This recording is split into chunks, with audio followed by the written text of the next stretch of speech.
এই মুহূর্তে breaking news, ক্যাম্পাসে গণধর্ষণ নিয়ে মন্তব্য বিতর্ক, মদন মিত্রকে শোকজ তৃণমূল কংগ্রেসের। কামারহাটি বিধায়কের মন্তব্যের নিন্দায় তৃণমূল কংগ্রেস।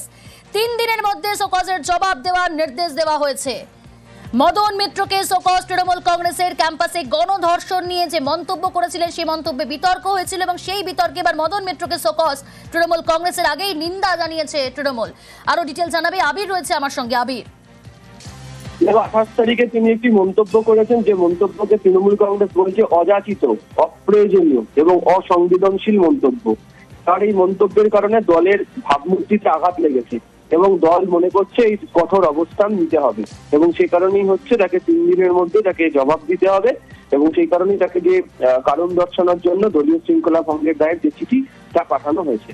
তুমি জানো যে গতকালকে তৃণমূল কংগ্রেসের তরফ থেকে একটা বিবৃতি দেওয়া হয়েছিল, সেখানে তারা উল্লেখ করেছিলেন সাংসদ কল্যাণ বন্দ্যোপাধ্যায় এবং বিধায়ক মদন মিত্র তারা যে মন্তব্য করেছেন সেটা একেবারেই তাদের নিজস্ব ব্যক্তিগত মন্তব্য, এর সঙ্গে দলের সহমত নয়।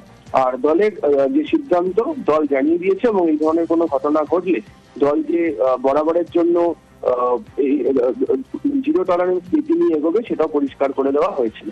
এরই প্রেক্ষিতে মদন মিত্র গতকালকেও তিনি তার একটা জবাবে লিখেছিলেন যে কেন তিনি মন্তব্য করেছেন, তাতেও তার দল খুশি নয় এবং শেষমেশ আজকে কিছুক্ষণ আগেই দলীয় শৃঙ্খলা ভঙ্গের কারণে তাকে কারণ দর্শানোর নির্দেশ দিয়ে চিঠি পাঠানো হয়েছে। বেশ, ক্যাম্পাসে গণধর্ষণ নিয়ে মন্তব্যে বিতর্ক, মদন মিত্রকে এবার শোকজ তৃণমূল কংগ্রেসের। কামারহাটি বিধায়কের মন্তব্যের নিন্দায় তৃণমূল। 3 দিনের মধ্যে শোকজের জবাব দেওয়ার নির্দেশ।